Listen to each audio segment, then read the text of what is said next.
Une rivalité fondée autour d'un seul et même homme, François Hollande. Ségolène Royal et Valérie Trierweiler ont toutes les deux été en couple avec l'ex-président de la République. Ce dernier aurait même débuté sa relation avec l'autrice du livre Merci pour ce moment, au milieu des années 2000, alors qu'il s'affichait toujours officiellement aux côtés de la mère de ses 4 enfants.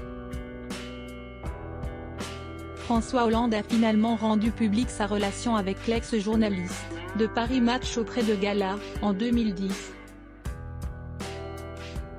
2 ans plus tard, les deux femmes se sont retrouvées face à face durant la campagne présidentielle de 2012. Comme le raconte La d'Europe 1, Ségolène Royal et Valérie Trierweiler étaient présentes à un meeting de François Hollande à Rennes, en mai 2012. Pour la première fois, elles se sont serrées la main, sous les objectifs d'une cohue de photographes. Une démarche, orchestrée par Valérie Trierweiler et les équipes du Parti Socialiste, qui est loin d'avoir plu à l'ex-ministre. C'est la première et la dernière fois que tu fais ça. Aurait-elle envoyé par SMS à Manuel Valls, relatait l'Express.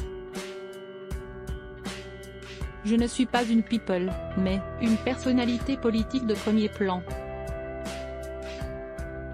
C'était dégradant, avait commenté Ségolène Royal, auprès de nos confrères.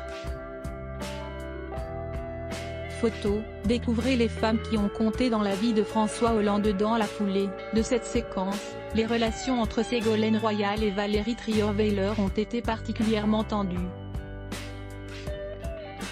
En mai 2012, François Hollande fraîchement élu, la nouvelle première dame aurait refusé la présence de son ex-femme, Ségolène Royal, à la cérémonie d'investiture. Un geste qui aurait particulièrement irrité les enfants du nouveau chef de l'État, et qui aurait contribué à leur choix de boycotter l'événement. La rivalité a pris une tournure supplémentaire dans les semaines suivantes, lors des élections législatives. Valérie Trierweiler a apporté publiquement son soutien à Olivier Falorni, alors opposé à Ségolène Royal, dans une circonscription de la Charente-Maritime.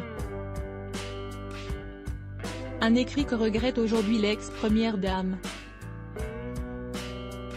Je me suis excusée. J'ai fait toutes les contritions possibles, je le dis encore, mais ce qui est fait, avait-elle déclaré sur France 2, en mars 2021. Crédit photo, Morgane Dessalles Images USA.